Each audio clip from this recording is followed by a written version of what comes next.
I started in February of 2013, so almost 7 years ago.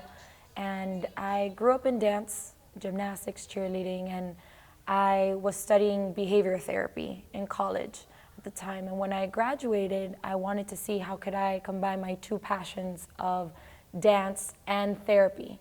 And I found something called Autism Movement Therapy in California. I flew out there, got certified in Autism Movement Therapy, came back, and 3 months later, I started Spectrum Dance Therapy. Good sitting, Samuel. Great job, my friend.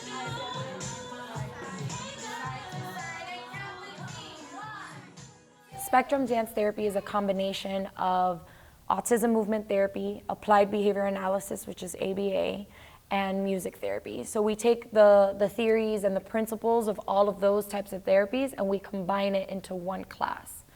I want this to be a fun experience, so don't force them to do something that they don't feel comfortable yet with doing.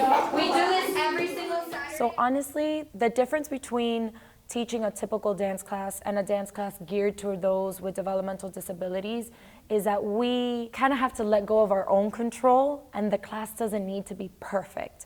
The kids don't need to follow every single move, need to have a certain look, a certain pose, a certain posture. We gotta let that go and allow them to have a space where it's just fun and let them kind of express themselves how they wanna express themselves. Where when I teach a typical dance class, it's more like, this is where you stand, this is how you do it. So that kind of goes out the window when it's our classes. We call it controlled chaos.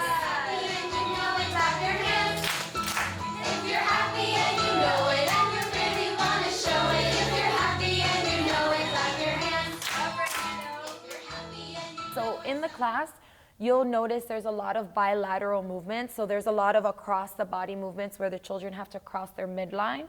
The reason for that is that activates the entire brain. A lot of children with autism only use one side of the brain. And this, when you're activating your right side and making it go towards the left, the entire brain has to pretty much turn on. The left and the right are communicating at that point. So that's why that's the basis of autism movement therapy. And you'll see that a lot in the class to strengthen the brain for these kids as an exercise for them to be able to then speak and improve their coordination, improve their memory. All of these things are there for that reason.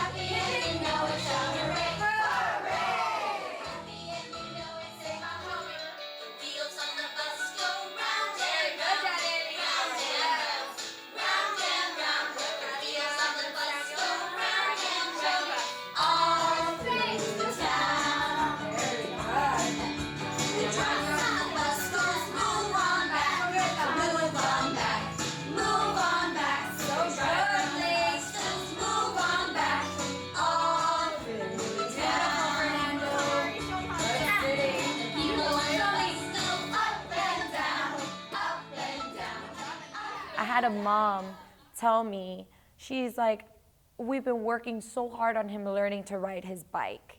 And we've been working on this for years and he couldn't do it. But for some reason, after he started taking your class, he started learning to ride his bike. He was able to ride his bike. And I'm like, well, because we're working on the gross motor and the fine motor movements in the class and the coordination that it takes and the spatial awareness that it takes to ride a bike. So she didn't put two and two together that the dance class that she was bringing him to was going to finally help him learn how to ride a bike. But it does. It makes a big difference when these kids learn their body parts, learn how to control it, learn coordination, balance. All of those things are implemented into the class, and it is translated outside of the class. What does the mommy sing? And the daddy too. Mommy on the bus goes. Show me. Show me. Good. The mommy on the bus goes. Good.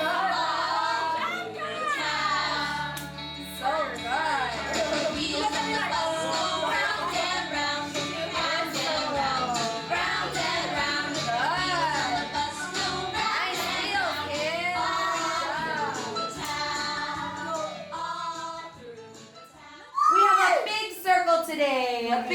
circle with some new friends. We're gonna do the name game so we learn everybody's name. But you gotta give me your name and a dance move. Oh, that's hard. You gotta sit nicely. I'm gonna go first. My name is Miss Audrey and I'm gonna do Audrey. 1, 2, 3. Audrey. Again. Audrey. Very good, Leah. It's your turn, Ari. Give me your name and a dance move. All right, everybody. Ari. 1, 2, 3. Ari. Beautiful, Ari. Whose turn is it? Aaliyah's turn. Go ahead, Aaliyah. Give me your name and a dance move. Oh, like a memorable moment? Yes. So my favorite moment was a little boy who came in for the first time ever, and his mom told me that he doesn't speak. And I told her, that's fine, you know, we do different games, like the name game, where they have to give me their name and a dance move. And she goes, well, he's not gonna say his name. I'm like, that's totally fine. And sure enough, I guess because he saw everybody else participating, I asked him his name, and he didn't give me anything, so I modeled it for him. And I clapped my hands, and I said, Oliver. And there he goes, Oliver. And I mean, everybody was crying. There was not a dry eye in the house, because it was one of those moments where Mom couldn't believe that he actually gave me his name. It was a safe space for him to do that. All right. 1, 2, 3. Anthony. One more time. Anthony. Awesome, Anthony. Say your turn. What's your name? Oh, I like your dance move. What's your name? William. Yes. 1, 2, 3. William. One more time. William. Beautiful job, everybody. Excellent. Ari. These are maracas. Miss Ari is paying attention. Whoever's sitting nicely is going to get a maraca. All right. Ada, what color? Pink. How do I know? What color? Orange. Pink. What color? Awesome. All right. We have 3 more, and I think you're ready. Blake, what color? Do you want blue? Oh, I have 1 more blue. It's your lucky day. We have blue for you. I guess I'm just very grateful to be able to teach these kids and to provide them with a creative outlet to express themselves, because a lot of these kids struggle a lot in their day-to-day life between school and very intense therapies. And sometimes as parents, we forget to give them an opportunity to be kids. And this gives them that. They have a space where they can interact socially, have fun, and creatively express themselves. Even if they're not able to do so verbally, they can do so with their bodies. And that's amazing, and I'm just very blessed to be able to share that with them.